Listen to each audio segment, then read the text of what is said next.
Muito bom dia a todos, espero que estejam todos bem. Vamos dar início à nossa aula, né, nossa sétima aula sobre treinamento de brigada de emergência e incêndio. Eu me chamo Conrado, sou professor aqui do Senac Araraquara e também do canal que Ensina Aprende no YouTube.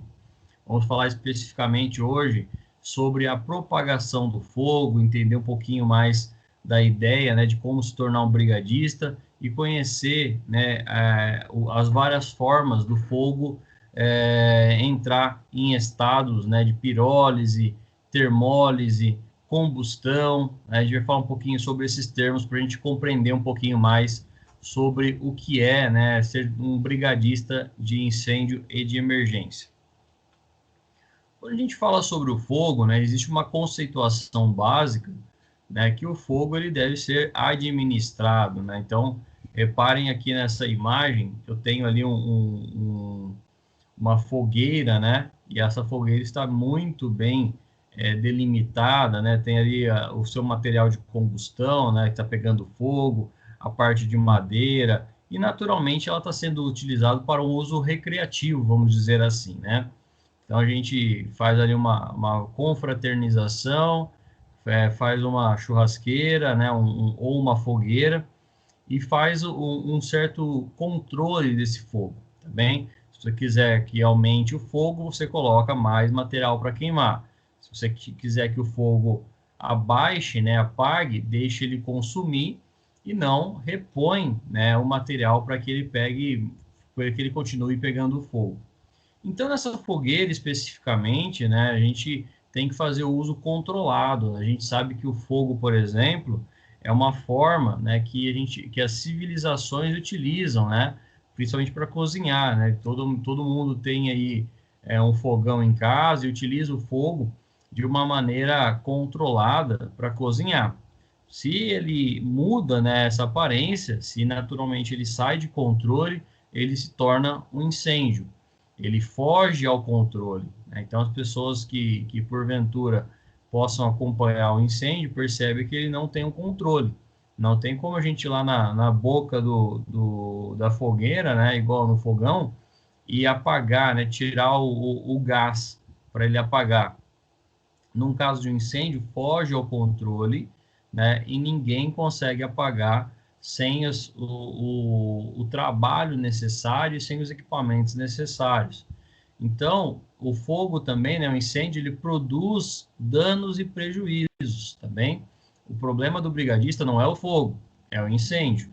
Então, a gente vai atuar no princípio de incêndio, no fogo, né, no princípio do fogo.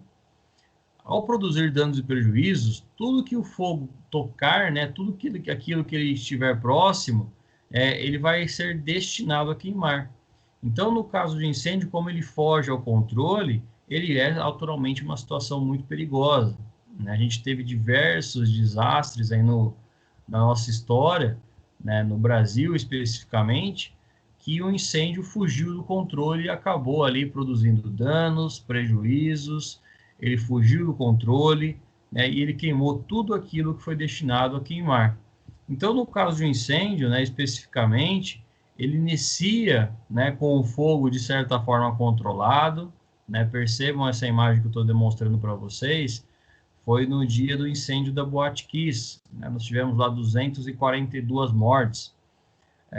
O fogo ele estava controlado, né, pelas pessoas que ali trabalharam, ele naturalmente se tornou algo perigoso, né? Fugiu ao controle. Ele até então, neste momento, era simplesmente fogo. Ele era feito de modo decorativo, né? Através de materiais que acabaram fugindo do controle e se tornou uma propagação, produzindo danos e prejuízos, né? Consumindo todo o telhado e, infelizmente, ali nós tivemos pessoas carbonizadas, corpos carbonizados, pessoas que não conseguiram sair do incêndio e acabaram falecendo nesse desastre. Quando ele foge ao controle, pessoal, produz danos e queima tudo aquilo que está destinado a queimar. A própria brigada, né, os próprios brigadistas, vão ter dificuldade em combater o incêndio. Tá? O próprio corpo de bombeiro, então, vai necessitar, né, da ajuda dessas pessoas que estão ali para combater o incêndio. No caso dessa boate especificamente, né, como é uma tragédia aí sem precedentes, a gente, enquanto profissionais, né, prevencionistas, a gente sabe de uma série de falhas que houve ali naquele ambiente. Mas dentro de uma empresa especificamente, pode vir a acontecer a mesma situação. Então, eu quero que vocês entendam, né, de uma maneira mais conceitual, que o fogo ele deve ser utilizado como controle, né, com certo controle, porém, ao perceber que ele começa a produzir danos e prejuízos, ele tem uma forma de autossustentação, né? A gente já falou sobre isso nas últimas aulas, mas o fogo é uma reação química exotérmica, que produz ali alterações relacionadas à temperatura, né, nas faixas do infravermelho, mas o incêndio, ele produz danos e prejuízos irreparáveis e irreversíveis. Quando eu falo sobre a conceituação básica do fogo, eu tenho que entender que ao controlar o fogo, né, ou naturalmente na produção do fogo, eu vou ter a combustão. A combustão, em outras palavras, é a queima, tá? Mas a queima, pessoal, a combustão, né, ela é uma reação de reagentes mais energia. A gente tem aqui um foco de energia e ele está reagindo, né, com produtos dispersos no ar. Nós temos aqui o oxigênio, tá? O oxigênio, ele é um combustível muito grande, muito bom para o fogo, tá? Se vocês tiverem uma churrasqueira e de final de semana vai fazer um churrasco, você tem que, de certa forma, promover a entrada de oxigênio dentro dessa churrasqueira, tá? Para que ela consiga ativar o fogo. Chega um determinado ponto que o fogo começa, através da queima do oxigênio, retirar a umidade do oxigênio e colocar ali vapor de água. Quando a gente coloca a mão em cima do fogo ali para perceber se ele está bom, né, se ele está quente, se ele está quente suficiente, não é só o calor ali, existe vapor de água, tá? Então, esse O2, né, símbolo H2O, na verdade, né, ele representa a possibilidade do vapor de água vindo do fogo, porque ele retirou da umidade do ar. O CO2 é o gás carbônico, né? Ele representa, né, um produto químico, né, da queima ali do próprio oxigênio, né? E nós temos ainda a presença, né, de um material, né, que é comum na parte química também, que é o monóxido de carbono ou dióxido de carbono. A gente vai explicar isso um pouquinho mais ao longo da aula, mas toda queima, né, vai produzir uma fumaça, né, toda combustão vai produzir uma fumaça, e essa fumaça, né, ela pode ser ali monóxido, dióxido de carbono. Mono é quando só tem uma queima, dióxido é quando existe duas queimas, por exemplo.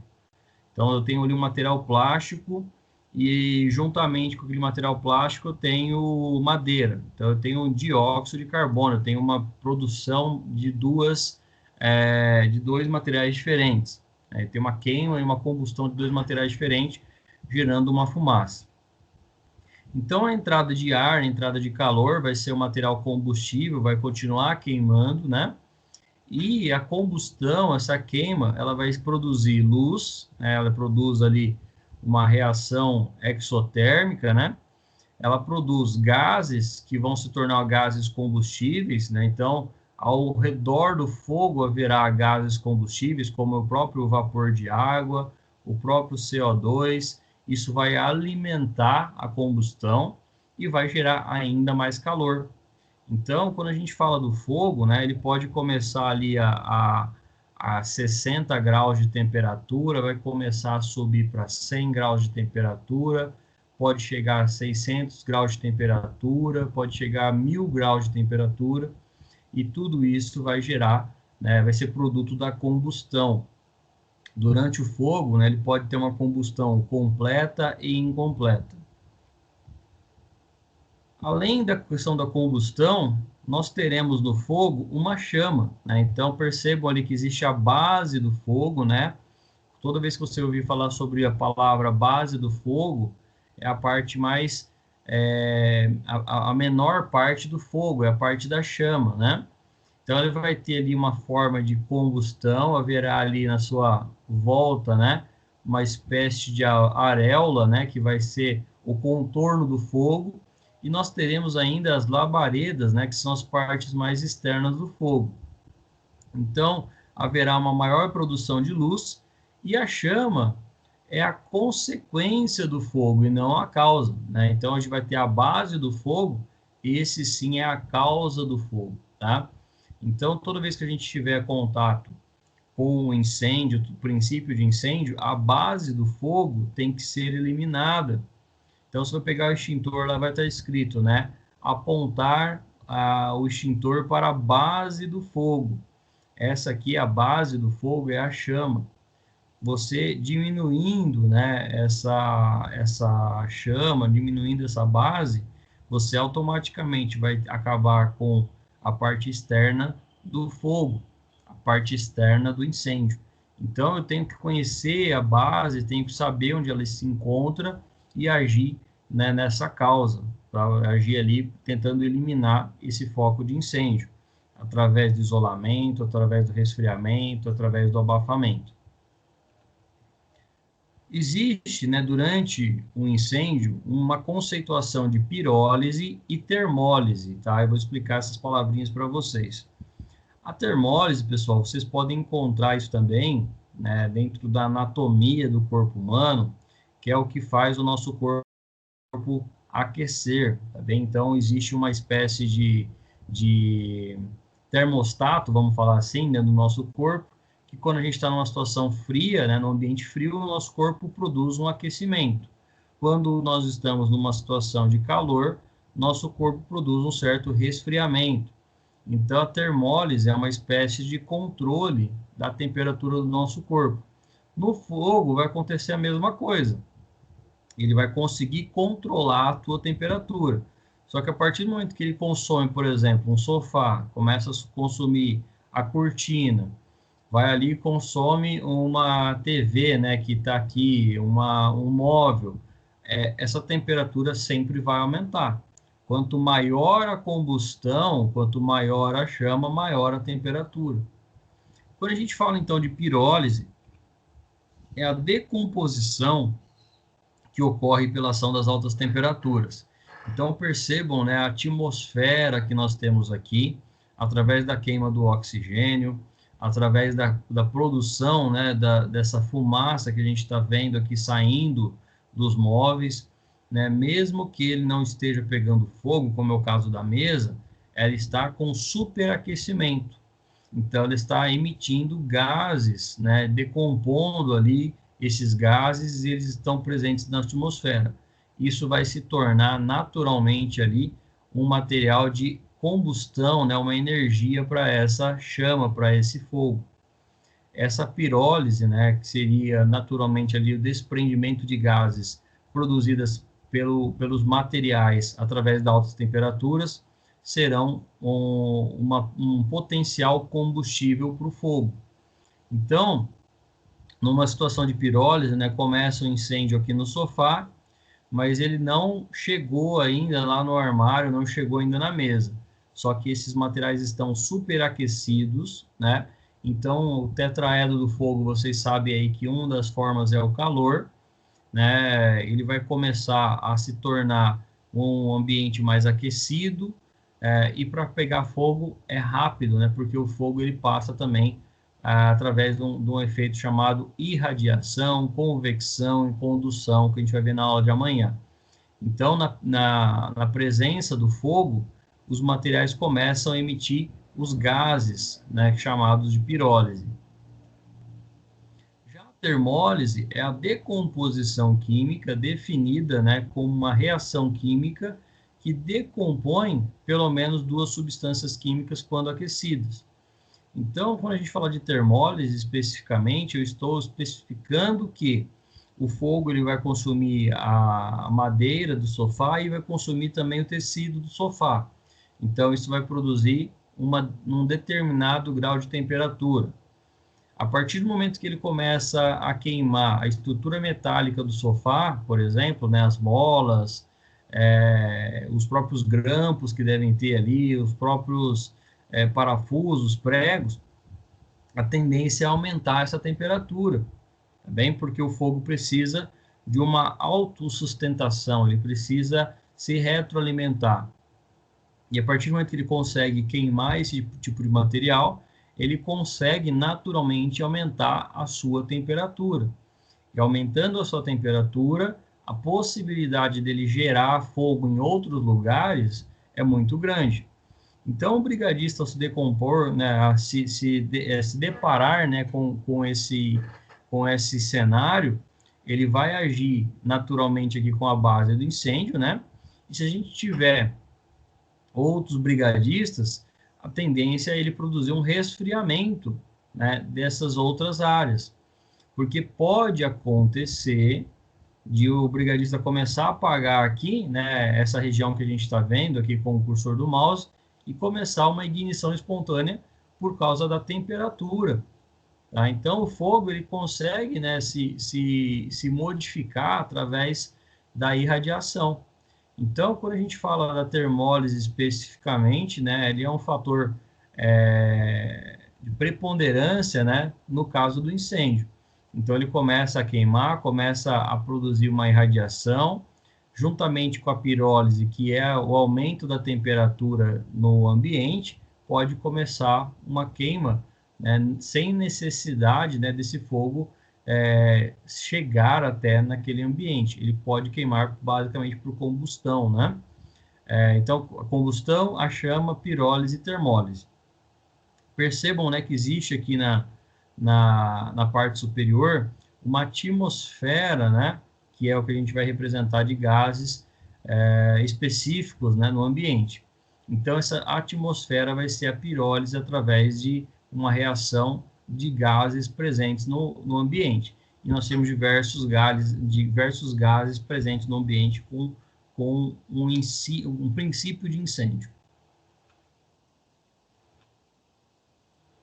Além disso, né, pessoal, nós temos a energia de ativação. Quando eu falo sobre o fogo, ele começa baixo, né, ele começa ali tendo contato com reagentes, ele começa a ter um pico de energia, até ele efetivamente pegar fogo, né? E aí ele começa a queimar com aumento de energia ativa, tá bem? Isso aqui é um gráfico que especifica, né, a ação do fogo. Então ele tem o contato com os reagentes, ele começa a queimar e ele começa aqui o incêndio. Esse incêndio, percebam que ele vai começar e naturalmente, né, ele vai ter um tempo maior para começar. Depois de começar o fogo especificamente, a tendência é ele apagar, né, bem rápido. Só que quando ele começa a apagar, né, ele não efetivamente chega aqui à fase final, ele produz, né, um aumento de hidrogênio da região, né, um aumento ali de uma combustão, e vai ter um fruto, né, vai ser um produto, né, que vai ser ali naturalmente um material carbonizado. Tá? Então, durante o processo de um incêndio, ele vai começar com reagentes, ele vai ativar de maneira rápida, mas a tendência, né, é ele apagar rapidamente. Só que ele vai deixar um produto. Quando eu risco lá um fósforo, né, eu tenho um reagente. Só que o fósforo ele vai ter uma certa limitação, né? Ele vai começar a apagar e vai acabar. Né? Ele vai queimar rápido. Agora, se eu for ali naquele fósforo e colocar uma folha de papel, ele vai ter um complexo ativado. Aquela folha de papel nunca mais vai voltar a ser branca, nunca mais vai voltar a ser lisinha, reta, né, esticada, e ela vai deixar ali um produto, né, que vai ser as cinzas. Então, dentro dessa comparação, né, que a gente faz aqui com a folha de papel, acontece a mesma coisa no incêndio. Começa a pegar fogo, existe um complexo ativado de energia ativa e vai ter uma produção, né, de material que vai ser naturalmente ali carbonizado. No caso da folha de papel, ela é muito fina, muito pequena. Mas imaginem vocês ali um produto, né, pallets de madeira, que é muito comum a gente ter dentro de empresa, ele vai superaquecer, ele vai se tornar ali um material de complexo ativado para o fogo, e ele vai produzir, né, a pirólise, a termólise, né, vai produzir a possibilidade de gases, e isso pode gerar um incêndio em outro pallet, né? Então, pode gerar incêndio em outro material. Então, toda vez que a gente fala sobre o fogo, né, ele tem uma energia e ele tem um caminho de reação. Durante a propagação do fogo, haverá um caminho de reação. Toda vez que ele tocar em algum objeto, ele pode aumentar, né? E compete a gente, enquanto brigadista, né, atuar nesse complexo ativado para fazer essa curva diminuir o mais rápido possível. Então, a gente falou sobre a combustão, né, que é o efeito ali de reação com oxigênio. A chama, que tem a sua base, né, de pegar fogo ali na parte da base do fogo, ela sim é a consequência, né, ela sim é a causa, né, não a consequência do fogo. Nós falamos sobre a pirólise e a termólise, né, que é a questão da propagação de gases produzidos por causa do fogo e o aumento de temperatura produzido por causa do fogo. E nós temos a energia de ativação do fogo também. Então, só para a gente recapitular, né, nós já vimos isso lá na nossa quarta aula, se eu não me engano, o incêndio, ele começa, né, o fogo, ele começa basicamente pelo tetraedro do fogo, que é o combustível, o comburente e o calor.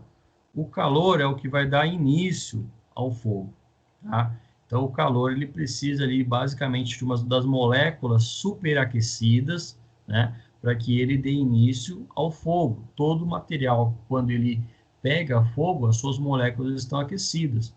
Você pode ali, por exemplo, usar uma panela, né, para cozinhar, você desligou o fogo, né, mas a panela vai permanecer quente, tá bom? Então, principalmente se você ficou ali 2, 3 horas cozinhando com ela, 20 minutos cozinhando com ela, a tendência é ter um efeito, né, de uma energia acumulada, então vai produzir esse calor. O combustível é o que alimenta o fogo, né? É o caso do oxigênio, a gente já deu esse exemplo aqui nas nossas aulas, mas se eu pegar lá uma vela, se eu pegar um fósforo e colocar, né, um copo em cima, eu vou retirar o oxigênio, vai acabar o combustível e ele não vai consumir, né, o que ele estiver pegando fogo. Então, o oxigênio é um excelente combustível que está presente ali em aproximadamente 20% da nossa atmosfera, né? Principalmente o oxigênio respirável, né? E nós temos o combustível ainda, que é o que vai ativar o fogo. Se eu tenho ali um fósforo pegando fogo, ele vai consumir todo aquele fósforo e vai apagar. Agora, se eu tenho um fósforo pegando fogo e coloco um outro do lado, a tendência é ele ativar, né, e deixar aquele fogo ainda maior. Agora, se eu for lá e colocar um material de algodão, ele vai ativar ainda mais o fogo. Se eu for lá e colocar papel, ele vai ativar ainda mais o fogo. Então, esse comburente, né, vai ter ali naturalmente que ter basicamente ali materiais que peguem fogo para que ele consiga ativar de modo a ter uma resposta, né, juntamente com o que a gente chama, né, de reação em cadeia, que é o fogo inicial. Então, eu vou precisar do calor, do combustível, do comburente e da reação em cadeia para gerar o fogo inicial. Isso é chamado de tetraedro do fogo, pessoal. Quando eu falo sobre o fogo, eu tenho ainda, né, que conhecer os elementos do fogo. O que vai ser combustível para o fogo e o que não vai ser. O que não for combustível para o fogo, a gente já sabe, né? A gente tem a água, tem o CO2, né, o monofosfato de sódio, o pó químico seco, né? isso vai ajudar a apagar o incêndio. Tá? Então, a gente consegue, através dos extintores, apagar o incêndio. Só que se eu tiver um combustível, né, seja o líquido, por exemplo, eu vou propagar um aumento desse fogo. Então, quando eu falo do combustível, né, ou de qualquer combustível, o líquido sofre um processo de mudança do seu estado físico, né, pela ação do calor. Então, através da vaporização, por exemplo, né, o líquido pode deixar ali de ter uma aparência, né, desse líquido, né? Vejam aqui, dentro dessa imagem, eu tenho um copo ali, um recipiente, e naturalmente não teve ainda uma fagulha de fogo ali dentro, mas ele está passando por um processo de vaporização. Essa vaporização vai fazer com que ele entre no estado de sublimação, ou seja, ele fica disperso aqui, e pode, né, naturalmente ali, se ele tiver contato com qualquer calor, se tornar um combustível, né, para o fogo. Então, no caso de líquido inflamável, se ele está dentro do recipiente, o recipiente está ali tampado, mas eu tenho uma atmosfera de calor em sua volta, ele vai começar a passar por um estado de líquido, de vaporização, desprendendo gases ali naquele ambiente. Ele ainda vai ter a possibilidade de ficar condensado, né, ou liquefação ali na região superior. E se tiver contato com qualquer, né, faísca, vai gerar a possibilidade de um fogo, né? Já no estado sólido, ele produz, né, através do calor, uma quebra de várias moléculas, liberando gases inflamáveis, né, através do processo que a gente viu de pirólise e termólise. Então, ele vai, inclusive, se fundir, né, com o material líquido e pode se tornar ali um grande reagente, né, de sublimação do fogo. O que eu quero dizer com isso, pessoal? Eu tenho lá uma churrasqueira, vamos imaginar. Eu tenho o carvão, que é sólido, e aí eu coloco um pouco de álcool no carvão ali para ele pegar fogo, para ajudar a pegar fogo. Ou óleo de cozinha, ou qualquer outro elemento que vocês possam vir utilizar. Quando eles se misturam, né, eles produzem um efeito de vaporização, porque o álcool se evapora, né, evapora. O material carbono, ali, que é o carvão, ele vai produzir a pirólise, que é o desprendimento de gases, e o aumento da termólise, né, o aumento da temperatura. O carvão, ele está frio, né, quando ele sai ali do saco do carvão. Agora, quando ele tem o processo de moléculas quebradas, superaquecidas, ele vai aquecer. Então, ao se fundir, né, o processo líquido e sólido, eu vou ter ali um ambiente de sublimação, né? Esse ambiente vai gerar ali uma autocombustão, né, e uma forma de sustentar o fogo. No caso ainda do comburente, né, que a gente falou sobre o combustível, agora a gente vai falar sobre o comburente. O mais comum é o oxigênio, tá? Ele está presente na toda a atmosfera, né, nosso ar atmosférico. Inclusive, quando a gente vê ali os exemplos do balão, né, ele está queimando o próprio oxigênio, né, o próprio ar atmosférico, e quando ele está quente, faz com que o balão suba. Quando o ar começa a diminuir a temperatura, o balão desce. Nós temos um efeito do oxigênio, né, na reação da combustão. Então, quanto mais oxigênio, a possibilidade de ter um aumento de chamas, né, de 14% a 21% de chamas. Isso acontece também, né, quando a gente abana ali, né, a churrasqueira. O fogo está diminuindo, né? Eu estou querendo formar um braseiro numa churrasqueira. Eu vou lá e oferto o oxigênio. Aumenta de 14% a 21% a quantidade de chamas. Se eu não oferto oxigênio, a tendência, né, é que ele se torne brasa, né, desse material e vai ficar ali de 7% a 14%, basicamente, de brasas. O fogo vai existir, o braseiro vai estar formado, né, no caso da churrasqueira, e naturalmente, a qualquer momento, se tiver uma ação do oxigênio, a tendência é voltar a ter brasas, tá bom? Então, percebam que o oxigênio vai ser um comburente, é ele que vai naturalmente ali alimentar o fogo, tá bem? E pode acontecer, né, da manutenção de chamas na combustão com no mínimo 15% de concentração de oxigênio. O que eu quero dizer com isso, pessoal? Quando é o caso de um incêndio, né, a atmosfera, o ar atmosférico presente no fogo, ele vai estar impróprio para o consumo humano, principalmente, né? A respiração do ser humano tem que ser de, no mínimo, 16% de oxigênio. Faltou o oxigênio, né? Estiver ali 15% de concentração, 14%, falta oxigênio no nosso corpo e a tendência é a gente ter um problema respiratório, falta de ar. No caso do combate ao incêndio, um brigadista, quando ele tem ali, tem equipamento, né, ele deve estar utilizando o cilindro de oxigênio para respiração. Agora, se não tiver, a tendência, né, da atmosfera é que o ar quente suba e o ar respirável fique baixo. Por isso que uma das técnicas que nós temos, né, enquanto brigadista, é de rastejar, é de andar agachado, né, é andar em atmosferas mais baixas, justamente porque o ar vai se tornar naquele ambiente respirável, tá bom?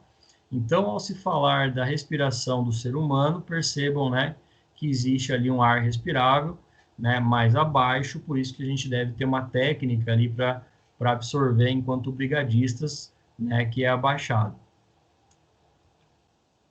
No calor ainda, né, no fogo, nós temos o elemento calor, né, que é a energia, né, que dá início ao fogo. Né? Então, eu trouxe novamente ali o exemplo da casa, né, pegando fogo.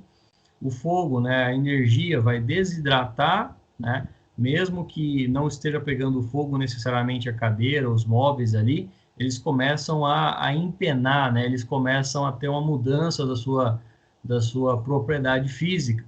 Né, um ambiente onde pega fogo, né, por mais que o fogo fique concentrado ali no sofá, essa porta do armário nunca mais vai abrir da forma que ele abria antes, né? Ela vai começar a apresentar alterações na sua composição porque ela desidrata, né? A pirólise, né, que é o desprendimento de gases em toda a atmosfera, então isso vai ser difícil para as pessoas respirarem, inclusive, né? A pirólise, né, é tão ruim quanto a termólise, né, mas especificamente na energia, como existe uma queima do oxigênio, é difícil das pessoas respirarem, né? Então, a tendência de toda pessoa que tem contato com o fogo permanecer, né, tem um cansaço físico muito grande. Então, a reidratação é fundamental, né, através da ingestão de líquidos, né, especialmente a água, ou em alguns casos também a oferta de oxigênio. Tá? Então, uma pessoa vítima de um combate a incêndio, ou a pessoa que estava no incêndio, eu não vou ofertar diretamente água para ela por causa de uma alteração da termólise mesmo, né? Não posso ir ali, a pessoa que teve a exposição a 600 graus de temperatura, ela não pode tomar água imediatamente. Ela tem que esperar o corpo dela diminuir a sua temperatura, né? Naturalmente, o corpo dela pode chegar a 39, 40 graus de temperatura. Isso vai produzir ali uma série de efeitos desagradáveis para o corpo. Um bombeiro, principalmente, né? Após o combate a incêndio, ele vai se reidratar, né? Mas com produtos, né? Hoje a gente tem o Residrate, né? Que é um produto como uma espécie de um gel que a pessoa vai... É um gel à base da água, né? Que ele vai fazer o uso, né? Desse gel para hidratar o seu corpo, né? E pode ofertar o oxigênio puro, né? Para melhorar a sua respiração, porque ele certamente ingeriu fumaça, né? Ele respirou essa fumaça e isso vai gerar, né, naturalmente ali uma certa fadiga. E por último, né, no fogo aqui, falando especificamente do fogo, né, deixando a pessoa do brigadista de lado, né, ou do bombeiro, através da energia, né, pode começar a pegar fogo, através dos pontos de temperatura. A gente já viu um pouquinho, né, sobre isso, mas é legal a gente memorizar e fixar. Ponto de ignição, ponto de calor e ponto de fulgor.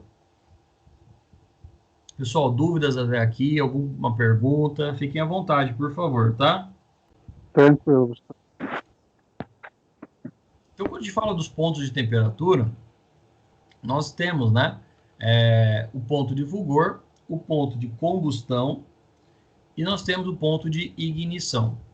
Todo material, né, combustível, ele é considerado inflamável quando o seu ponto de fulgor é inferior a 80 graus Celsius. O que eu quero dizer com isso? Se eu pego a água, né, a água especificamente pura, né, do jeito que a gente pega ali na torneira, né, ou nos rios, ela vai ter uma temperatura, né, inferior, né, a 80 graus. Entretanto, a gente sabe que a água não pega fogo. Agora, quando eu pego um material, seja ele sólido ou líquido, que ele tem um ponto de fulgor inferior a 80 graus, né, por causa da sua composição, né, vamos lembrar que a água, basicamente na sua composição, né, ela não vai ter nenhum elemento que consegue produzir calor. Agora, se eu pegar lá a acetona, que é o exemplo que a gente já deu em outras aulas, e produzir uma fricção, né, seja ela contra o próprio dedo, ou seja ela em um material comburente, né, um pedaço de madeira, ou até o próprio algodão, né, quando o pessoal que faz unha vai utilizar para retirar o esmalte, ele vai produzir um aquecimento. Então, significa que aquela acetona ela tem um ponto de fulgor inferior a 80 graus, né, 80 graus Celsius. Então, ele pode se tornar um material combustível. Quando a gente vê numa empresa, né, a gente tem vários produtos químicos lá. Nós temos geralmente tintas, nós temos material, né, óleo que pode pegar fogo. E quando a gente utiliza, por exemplo, óleo de refrigeração, ele é um óleo refrigerado para que ele não permita, por exemplo, né, um ponto de fulgor. Agora, quando o óleo não é refrigerado, né, quando é um óleo que é usado para lubrificação, a possibilidade dele pegar fogo, né, que é o caso da graxa, por exemplo, né, é muito grande. É só colocar ali o calor que ele vai manter o fogo, tá bem? Os pontos de temperatura, então, são fulgor, que é basicamente quando existe um superaquecimento, né? Eu tenho aqui o ponto de fulgor através de um aquecimento do líquido, né? Então vai ter um aumento da temperatura, mas ainda não pegou fogo. Agora, se eu produzir um superaquecimento e for ali, tiver uma faísca, vai pegar fogo. No caso da combustão, eu tenho ali uma chama, né, superaquecendo o líquido. Se eu for lá com um material que não está pegando fogo, né, através da combustão, eu vou conseguir ali colocar um fósforo, né, ou qualquer tipo de madeira e levar o fogo para outro lugar, porque esse material já está pegando fogo. Percebam que a gente tem aqui o termômetro, né, e provavelmente aqui a gente está falando em algo em torno de 200 graus de temperatura, 500 graus, 800 graus, tá? Porque inclusive ela já até estourou ali no nosso termômetro. E no caso do fogo, né, da ignição, eu tenho o material aquecido e ele vai pegar fogo sem qualquer necessidade, né, sem o desprendimento de nenhuma molécula física, nenhuma molécula, né, que está presente ali no ar. Os combustíveis gasosos possuem apenas ponto de ignição, que é o caso, por exemplo, da gasolina ou do álcool. Eu não preciso superaquecê-lo, né? Por mais que ela seja gelada, né? Quem já comprou ali gasolina e levou no galãozinho para casa, percebe que ela é fria, ela é gelada. Então, ela tem um ponto de fulgor inferior a 80 graus Celsius, mas ela não tem, né? Especificamente ali um ponto, né, de fulgor. Ele já é chamado de ponto de ignição, porque ele pega fogo muito rápido, tá? Quando a gente pega o álcool 90%, né, o 99%, ele basicamente só tem um ponto de ignição. Eu não preciso aquecê-lo para pegar fogo. Ele pega fogo de maneira espontânea, né, que é a ignição especificamente.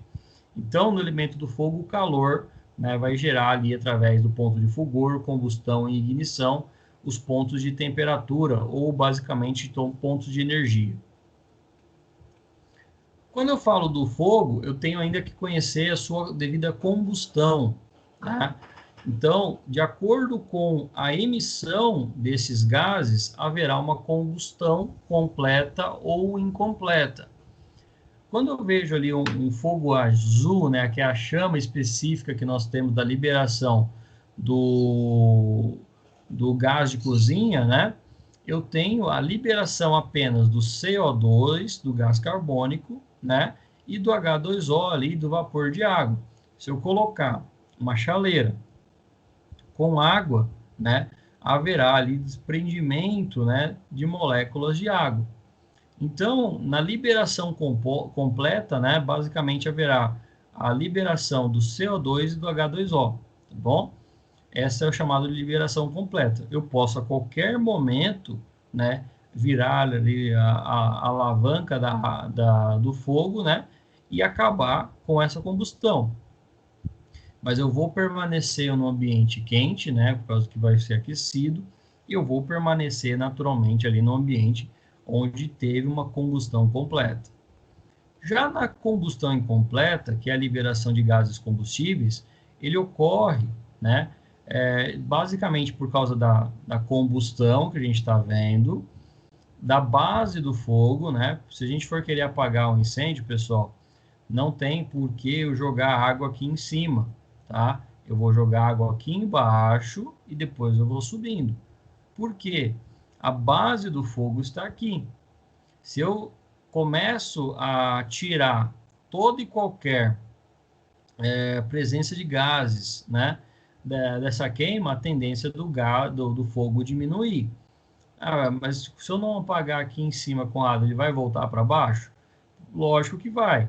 Mas a tendência é que eu apague e vou subindo, né, para gerar uma atmosfera ali de resfriamento, né?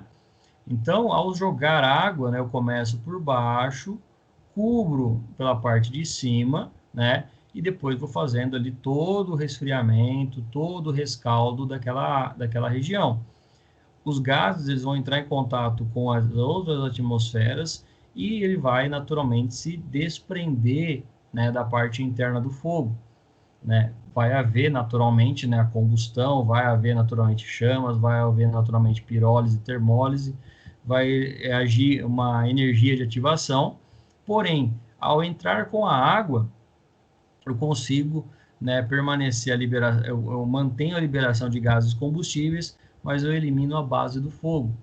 Quando eu falo sobre a liberação de produtos e combustão de gases combustíveis, eu tenho, pessoal, que conhecer, por exemplo, cada gás, né, e o que acontece de acordo com um aumento de temperatura. A partir de 200 graus Celsius, eu tenho a produção de vapor de água, né, dióxido de carbono e ácidos acéticos e fórmicos. Quando eu tenho de 200 a 280 graus, eu tenho ausência desse vapor de água. Vocês já devem ter visto em algum lugar ali, um incêndio em floresta principalmente, que pegam um helicóptero, né, com água e jogam por cima. É uma das formas, né, de tentar apagar. Mas quando ele ultrapassa 280 graus, às vezes pode ser que a água ela comece a cair aqui, ela vai ter contato com o fogo e ela vai evaporar antes mesmo de chegar, né, na base do fogo, tá? Quem nunca aí presenciou, né, a um dia muito quente, um sol muito quente, começa a chover, mas uma chuva mais leve, vamos falar assim, e de acordo com 2, 3 minutos, né, a rua ali, né, o asfalto já está seco. Por quê? Não porque o asfalto estava 280 graus, tá, pessoal? Mas porque provavelmente a temperatura, né, do ambiente, quando a água caiu, ela já caiu ali praticamente sendo um vapor de água. Então, ela resfria rapidamente, né, e se torna, né, bem mais fácil de secar, vamos falar assim. Quando ele tem ausência do vapor de água, né, eu tenho pouca quantidade de monóxido de carbono. Então, a reação do fogo, né, ele está sendo absorvida por a reação, né, da água está sendo absorvida pelo calor, como é o caso ali desses helicópteros que jogam água por cima. De 280 a 500 graus Celsius, a reação passa a liberar ainda mais calor. Percebam que ela praticamente dobrou aqui de tamanho. Ela desprende gases inflamáveis e partículas, né? Então, os gases que vão estar dispersos aqui no fogo, as partículas que podem gerar fogo para outros lugares também, e ainda a carbonização desses materiais, que vai também liberar mais calor. Então, está pegando fogo nessa árvore. Através da liberação de gases, através da retirada de oxigênio do ar ali, através da propagação de partículas, ela pode passar também, né, para pegar fogo na árvore do lado e assim simultaneamente. A presença, né, acima de 500 graus, nós já temos a presença do carvão, né, e aí todo mundo que já fez churrasco algum dia em casa sabe que quando eu coloco fogo em carvão, eu tenho que deixar ali aquele braseiro de um dia para o outro praticamente, porque ele vai permanecer quente. Inclusive a própria parede ali do churrasqueira pode permanecer mais aquecida. Então, acima de 500 graus Celsius, os combustíveis sólidos são decompostos quimicamente com uma maior velocidade, tá, pessoal? Está escrito errado aqui, mas é velocidade. Então, quando eu falo, né, desse tipo de temperatura, quanto maior a temperatura, maior a liberação de gases também, principalmente na combustão incompleta. Quanto à velocidade da combustão, nós temos a presença da velocidade viva e da velocidade lenta, né? Que é basicamente quando a gente faz ali o controle dessa chama. Na presença de chamas, né, no caso de uma churrasqueira aqui, ou de um fogo controlado, como a gente viu, haverá ali a presença de chamas. E, naturalmente, ele vai produzir o aquecimento e a cocção, né, dos materiais que a gente, porventura, estiver cozinhando. E quando a gente fala ainda da presença de chamas vivas, eu, naturalmente, tenho que controlar essa velocidade. No caso do fogão, eu consigo, ali, através do gás, aumentar ou diminuir a presença dessa chama. No caso da churrasqueira, né, alguns churrasqueiros ali jogam água, né, para tentar diminuir a quantidade de chamas. E, naturalmente, né, cozinhar ali o material, né, o que ele estiver cozinhando, a carne que ele estiver cozinhando, né, ou fritando, vamos dizer assim, assando, de acordo com a temperatura mais adequada. E eu consigo visualizar a chama, né, eu consigo presenciar presente, né, naquela churrasqueira. No caso da carvoaria, haverá uma espécie de velocidade lenta, né, sem a presença de chamas. Então percebam, né, que no caso do carvão, pegou fogo em todo o ambiente, ele está quente, né, naturalmente ele está quente, ele foi colocado dentro da carvoaria, ali dentro dos seus fornos da carvoaria, e ele é retirado, né, mas percebam que não há chama naquele ambiente. Então, quando a gente vê geralmente um processo de uma carvoaria, ele vai ter um tipo de queima lenta, tá? Ele foi colocado ali em uma alta temperatura, quando ele começou a se mudar, né, a mudar ali a sua aparência, né, deixar de se tornar uma madeira especificamente, né, um eucalipto ou qualquer outro tipo de madeira, ela é retirada, né, e deixa ali fora, né, vamos dizer assim, diminuindo a temperatura. Depois vem ali o pessoal com uma pá, coloca no saco, né, e faz a venda, né, desse material. Isso vai ser o carvão. Significa que ele vai estar quente? Não, ele já foi esfriado, mas a possibilidade dele voltar a pegar fogo é muito grande, tá bom? E percebam, né, se a gente fosse usar a madeira, né, de maneira bruta, né, haveria toda essa quantidade aqui de pirólise, né, de fumaça presente. Então, imagina um churrasco feito com madeira, né, ela vai ter um desprendimento de muitos gases ali. E, naturalmente, a gente não vai conseguir ter um ponto da carne, ninguém vai conseguir ficar por perto também por causa dessa quantidade de fumaça também. E nós temos a possibilidade ainda, né, da ignição espontânea. Quando eu falo sobre a combustão, né, de uma forma espontânea, eu posso ter ali uma série de resíduos, uma série de materiais que, por causa do sol, ele pega fogo sozinho. Todo material chamado de classificação espontânea, ele também tem o nome de pirófago, tá? Que é o caso do ferro, titânio, magnésio, fósforo, chumbo, sódio, que se em contato com carvão, né, com madeira, se em contato com plástico, ele vai pegar fogo de maneira mais rápida ainda.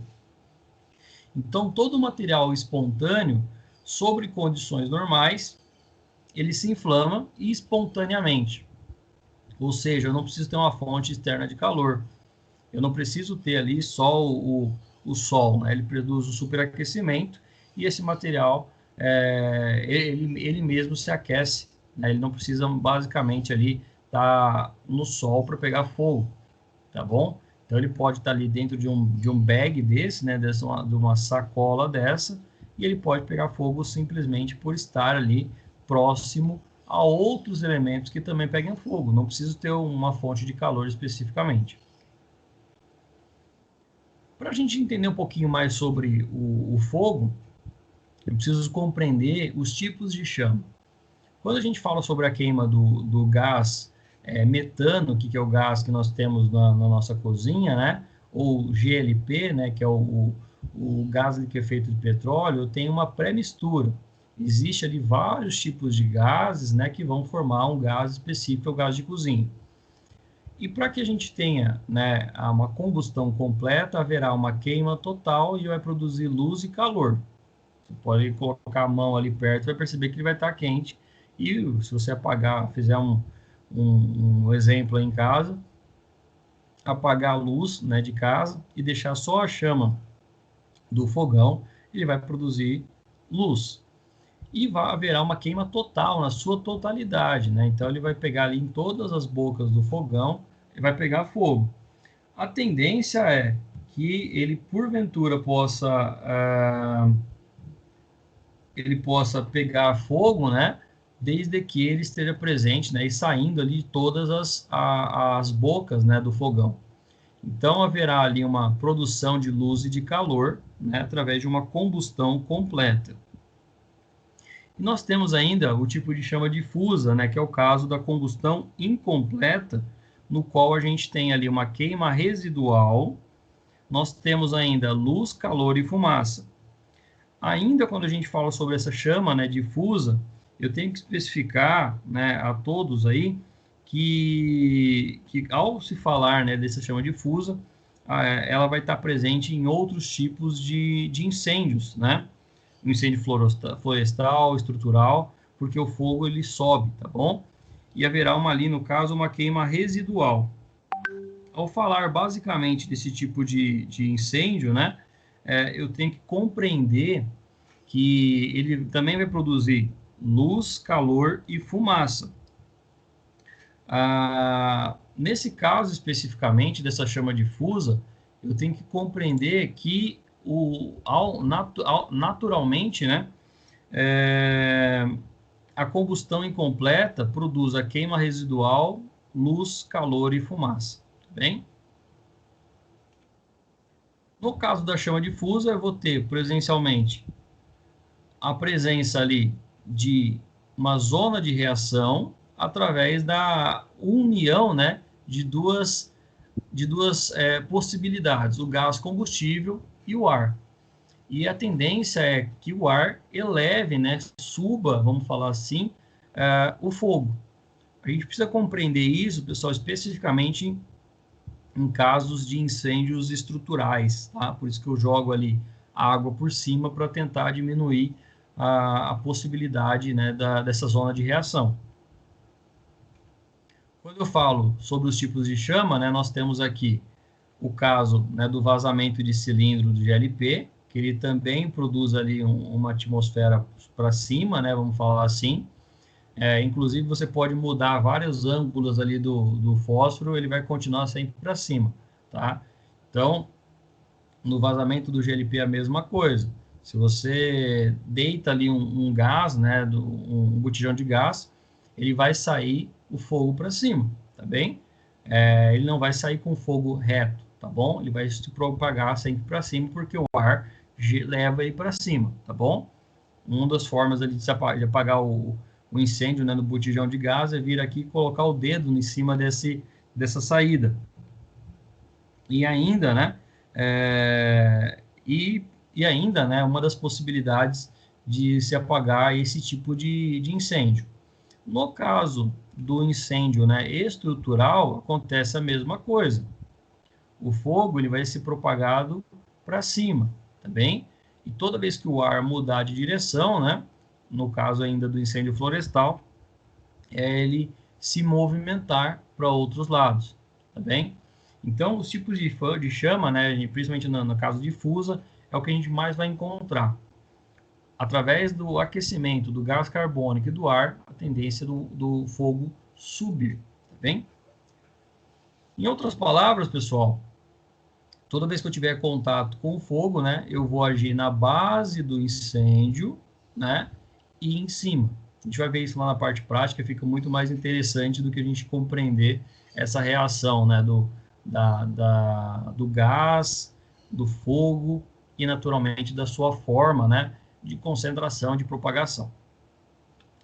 Sendo assim, chegamos ao final de mais uma aula, né, agradeço a todos que participaram dessa aula em formato remoto, a você que está assistindo também, muito obrigado, e até a próxima aula.